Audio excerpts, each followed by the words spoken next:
only the control and policing of women's bodies. And the impact of this decision will fall hardest on the people who already face discrimination in the healthcare system, people of color, people with disabilities, people in rural communities, young people, undocumented people, and those who have difficulty making ends meet. If you think about this, yes, this is a healthcare issue, but this is a social justice issue. This is an economic justice issue. We want to make sure that we're doing everything we can to keep up this fight. As we look toward the future, we have a responsibility to use every single tool at our disposal to protect your right to make your own decisions about your body free of intrusion. Decades of attacks have left abortion rights hanging by a thread in the U.S., and I'm proud to have voted for the Women's Health Protection Act, and I will keep fighting until every person, no matter where we live, who we love, how much money we make, or what we look like, has the freedom to make our own choices about our bodies.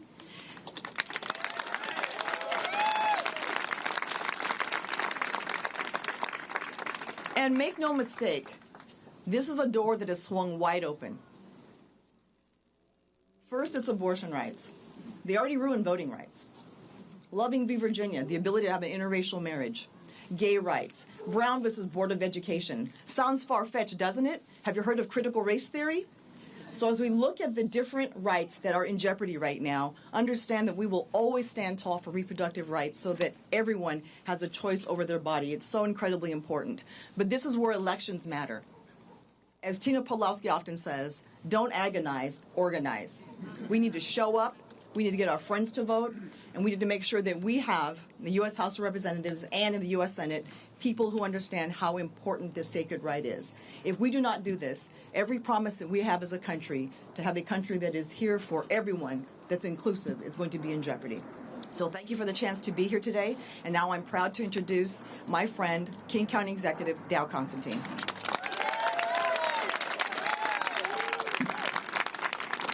Thank you, Marilyn. Well, I'm disgusted, but I'm not surprised, and I bet you're not either, by this deeply troubling revelation of the Supreme Court majority's plan, their strategy to overturn Roe versus Wade. Their idea is that your rights count only, and I quote, if they are deeply rooted in this nation's history and tradition. That is an insult to centuries of progress that we have made together. And they are setting the table to erode every right we have established since the Constitution was adopted. Do you want me to start rattling off the outrages and atrocities that are deeply rooted in our nation's history and tradition? What about your right to vote if you're not a white male landowner? What about your right to marry the person you love? What about your right not to be enslaved or your right not to be massacred? Deeply rooted. That cannot be the standard. That cannot be the standard. Words that were cast in stone in amber 250 years nearly ago cannot be the standard for how we interpret our Constitution in the 21st century. And we're not going to let this extremist court, carefully, cynically constructed over 2 decades, over contested elections, over those few hundred votes in Florida, over the Russian interference and the outright misogyny in 2016. We're not going to let this Supreme Court take us backwards and undo the settled law of the land.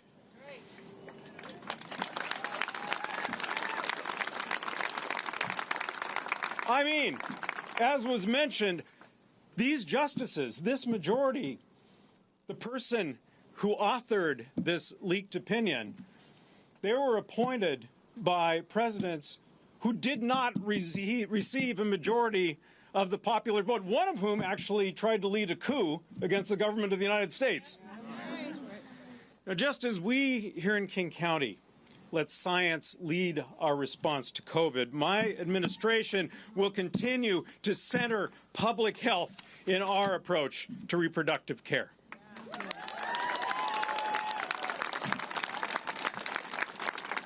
See, it's a little old-fashioned, But here in King County, and yes, Governor, in Washington State, we believe in science.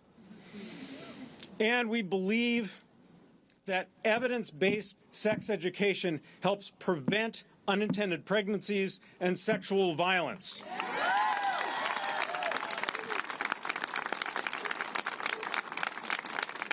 And we will stand with women across this county, across this state, and across this country against government-mandated pregnancy. Now, I'm not going to sugarcoat this. There are going to be difficult days ahead. We're going to lose some skirmishes, maybe lose some battles. But we will not let them win.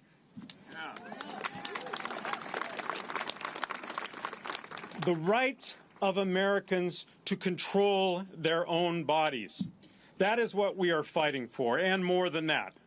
Because we know from history that when abortion becomes illegal, it becomes unsafe, and that jeopardizes the lives of women everywhere. We know who this ruling will hurt the most. It's the women and families who have the least. Criminalizing abortion will fuel the cycle of poverty and economic oppression for generations. So, join in this fight. Let's stand up for the rights of women, of all Americans. We are going to commit in King County every resource we can to helping those who need reproductive care here in our community, and we will welcome women traveling here from across the country who cannot get care in their own communities. We will welcome them with open arms. Because that's who we are. That's who you are. We are a community that fights to make tomorrow better than today, that believes in science, that believes every woman has the right to decide her own future. And to this extremist Supreme Court majority, from the 70% of Americans who rightly believe that abortion can and must be safe and legal. You want to fight? You got it.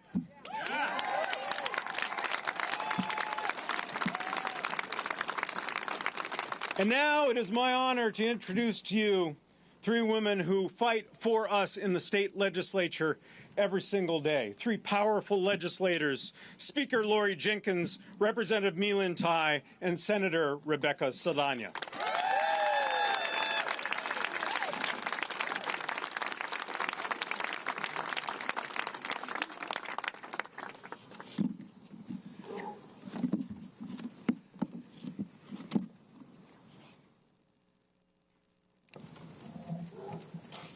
Hello, Washingtonian.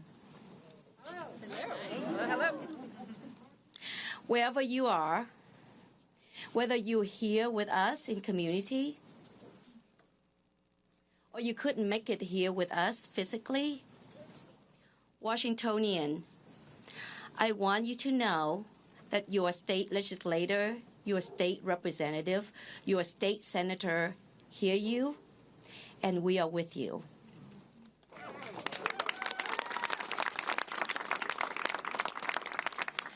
My name is Milin Tai. I have the honor to represent the Legislative District 41, still being the only refugee representing in Washington's legislature, the women who believe that science lead the way, and as a healthcare provider, I'm here with you, fight with you, and legislate with you.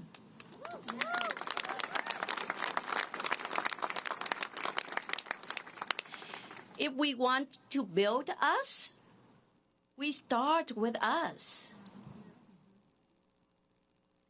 I'm a proud sponsor of a bill that passed and now signed into law to include abortion care in the healthcare plans for our students in college. Did you know that this was not available?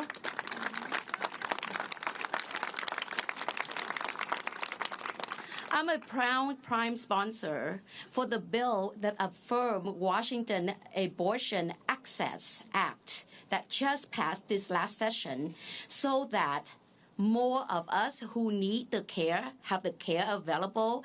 And it's not just women. It's all pregnant individuals.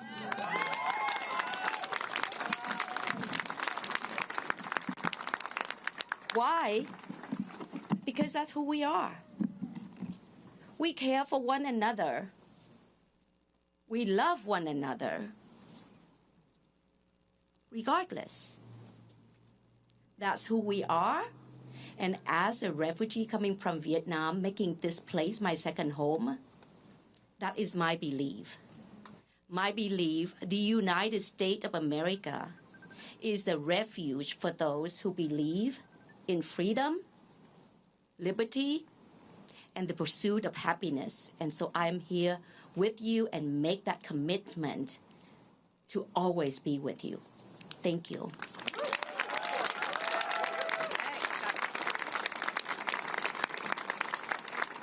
Good afternoon. My name is Rebecca Saldaña. I'm the proud state senator of the 37th Legislative District.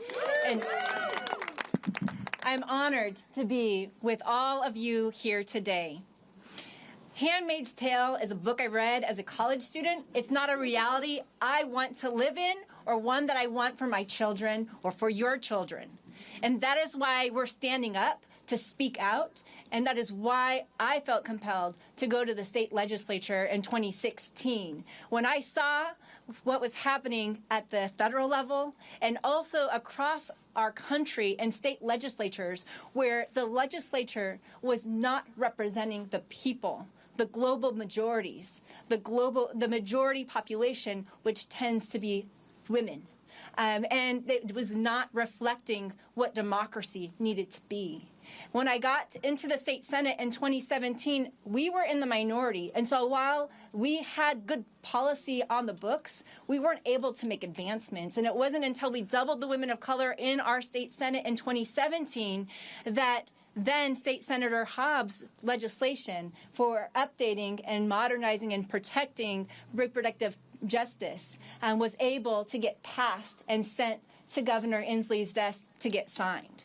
Majorities matter, and even in Washington state, where the people have spoken up to make sure that women's rights are protected, that the right to abortion is real and legal and is supported with real budgets that'll make it actually accessible for people, that it is a slim majority, and that we can never, as we are trying to advance reproductive justice this year with our majorities, we are able to make sure that we are supporting doulas for all, that we are making sure that those that want to birth have real protection and support to have that be a healthy opportunity.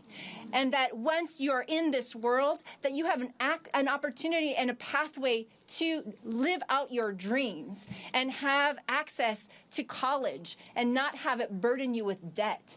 These are the dreams that we want for our people, but it requires that we make sure that we stand up and make sure that we do not allow things to roll back. So whatever happens in that Washington, we know that in this Washington, the people of Washington will make sure that our rights are protected, that the right to abortion is real, and that people like myself and my friends when we were in college had a place to go when we needed health care that was not going to ask questions and it was going to respect our dignity as women, as people that can get pregnant. So thank you so much. Let's stand up. Let's fight. Let's make sure that representation and majorities matter.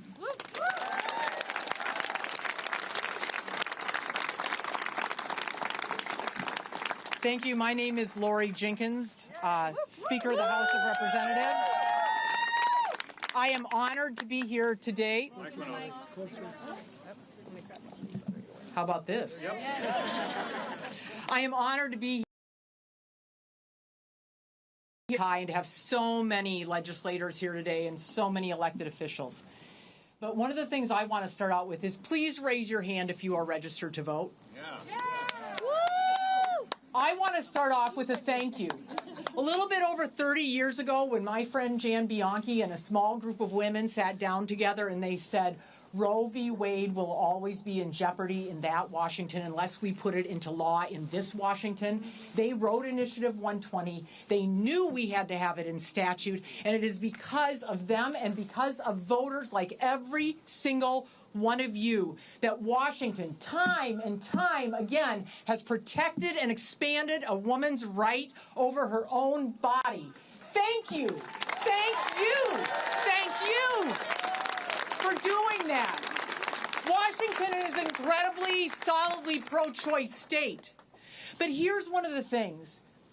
You can have that choice theoretically, but if you don't really have access to health care, then you don't have that choice. And this is one of the things that the legislature continues to try and work on, and we will have to continue to try and work on it.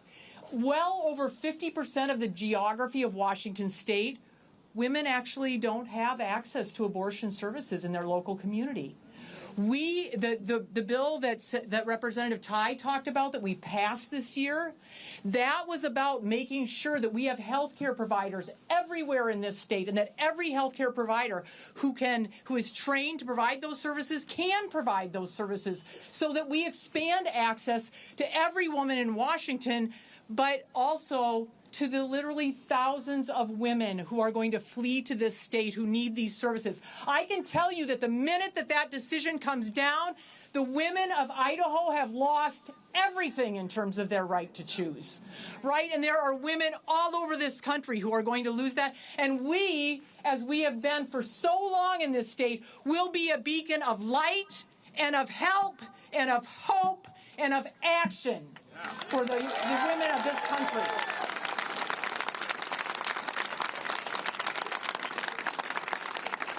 You have heard from everyone about how important it is to vote, how important it is to do this work. I'm just going to quote on behalf of the House Democrats, a lot of whom are here today, and the Senate Democrats, who usually I don't speak for at all. But what the heck? We'll see if somebody comes up and disagrees with me. I'm going to quote a great philosopher, or at least one thing that he has to say is great philosophy. We won't back down. We won't get turned around. You can back us up to the gates of hell, and we will not back down.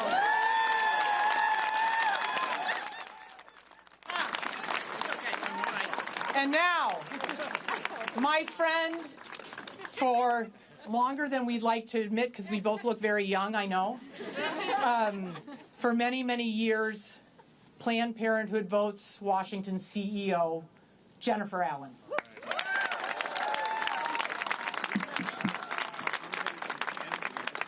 Thank you all. I find myself extraordinarily moved in this moment by the support that we have in Washington, by the elected representatives that are standing here and are speaking out and standing strong and proud for abortion access. In Washington state, we are so lucky to have a majority of legislators, to have statewide leaders, not only those you've heard from, but Secretary of State Hobbs, Treasurer Mike Pellicati, and others. We have so many elected representatives at every level of government that support abortion, because abortion is health care.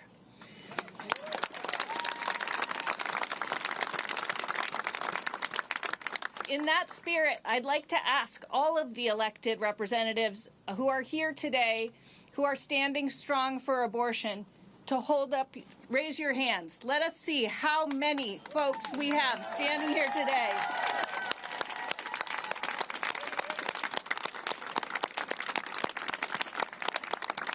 Thanks to each of you for the work you do.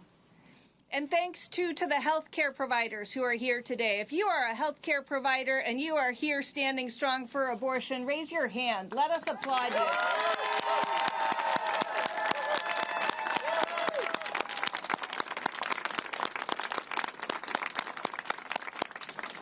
Thank you. As Speaker Jenkins said, my name is Jennifer Allen, and I am the CEO of Planned Parenthood Alliance Advocates, which is the advocacy arm of Planned Parenthood.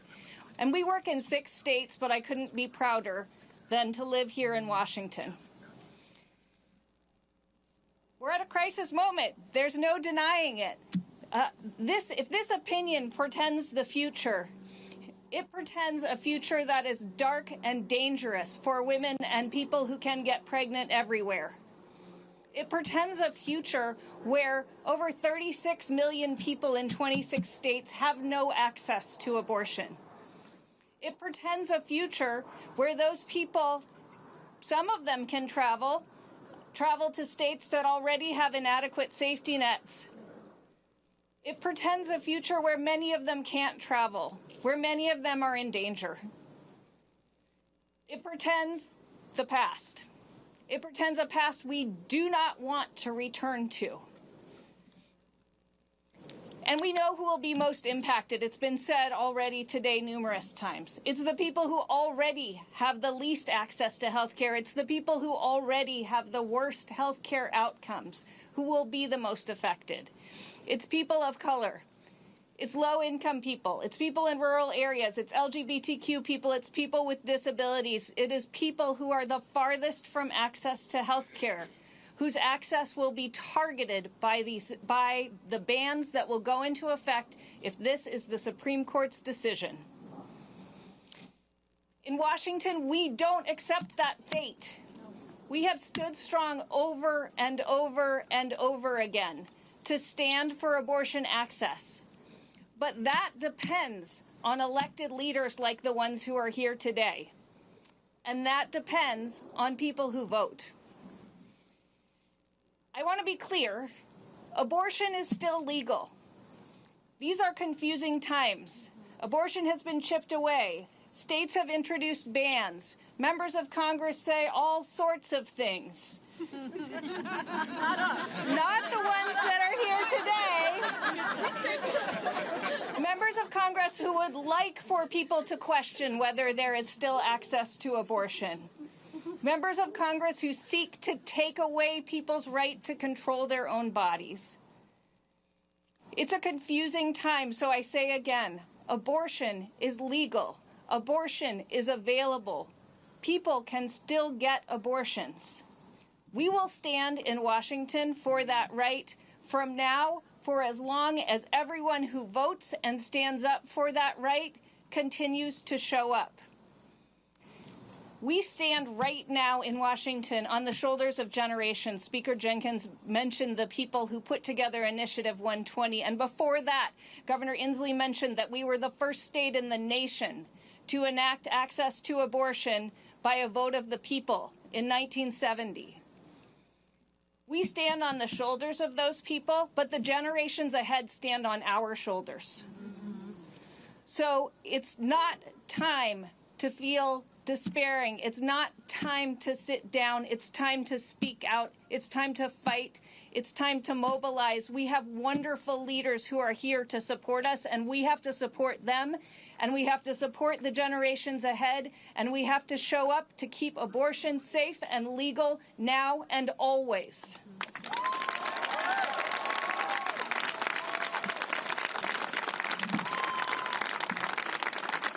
I want to thank you all for being here, and I want to thank the wonderful leaders here, and it is my honor to turn it back over to Governor Inslee. Thank you.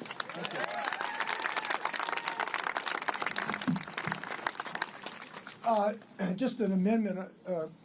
Several of the speakers, every speaker I think, talked about the importance of voting, particularly in light of this pending Supreme Court evisceration of this American right.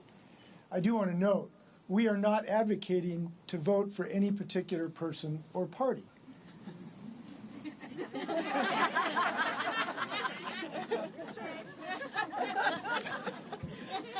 But there is a reality we have to understand. Yes, abortion is available to Washingtonians today. Yes, we voted in 1970 to pass a law to make sure that it is available today. But we have to understand that the moment the Washington State Legislature came under the control of a party dedicated to take that right away from women, that right would be gone. So these legislative seats are incredibly important to keep. Our border is open with Idaho today. we want to keep it open. Our airports are open to women on surfaces. We want to keep it open in our bus stations. To keep that right open, we have to elect people who will stand up for the right of women to have access to an abortion.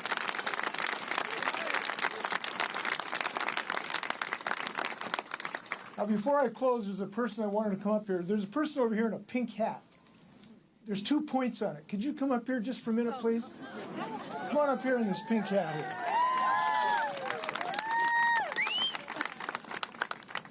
Every day, as governor of the state of Washington, I have a particular right. When I meet somebody who's really inspired me, who's got me thinking they can do something really powerful, I can make them Washingtonian of the day. And when I do that, I take off my governor's pin. What is your name? Lene Kibbiger.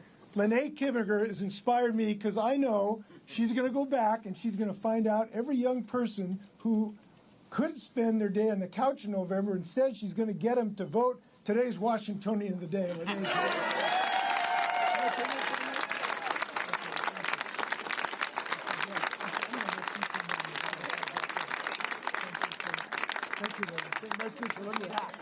Okay, questions?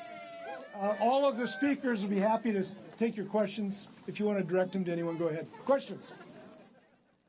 Anybody with softball questions? From the media. Let's take the media questions first. If there's any media questions. Your question for the governor is, yeah. Do you expect a potential influx into the state? Do you anticipate the state expanding facilities, or what could that access look like for people coming from other states? So we are already, the question was, do we anticipate expanding the institutions that can provide services with an influx from out of state? The answer is yes, we do anticipate there will be an influx. We have already, through both the state and Planned Parenthood, expanded those facilities. It's my anticipation we will continue to have to develop resources to get that job done. And I think you heard the legislators who are committed to making sure those services are available. So I'm confident they will be available in the state of Washington. Yeah, from the media. Any questions from the media? Please. Thank you. What about the Catholic merger of hospitals? Is that a concern? Is that anything that you can address? The question is about mergers in our hospitals. Is that a concern? Yes, it is a concern. We have to make sure that this is not just a paper right. It is a right in reality to get these services. So it is something we do have some concerns about. We'll have more discussion in the days to come. Media. We're going to go to the media. We'll take your private questions. Otherwise, going once, going twice. Yes. You talked about exploring a change in the state constitution. Yes. What would that look like? What would it say? Well, I think you're going to hear discussion with our leaders about how to make sure that we have a constitutional right that is enshrined in our own Constitution. There are 2 ways to get that done. One, the state Supreme Court could rule that that right exists under our pre-existing right of privacy, our own version of Roe versus Wade. That is a possible route to get this job done. It involves litigation, it involves some time. An alternative route would be to amend our Constitution in the state of Washington to make this very, very specific. Now, to do that, we would have to have at least the current situation, the help of some Republicans, which doesn't appear to be in existence at the moment. Would be nice, wouldn't it, to have more officer holders who would vote for a constitutional amendment in Washington State to preserve the right of choice? I think that'd be a great idea. So we'll be talking about, yes.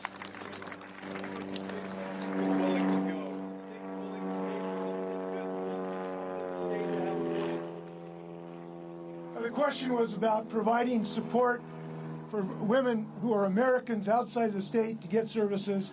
It is my belief that this is a right, that Americans deserve protection. Washington State has always been a state who's willing to stand up for Americans, not just ourselves, and I know legislators will be looking for options in that regard. Okay, anything else? Thank you very much. Let's go vote. Good luck.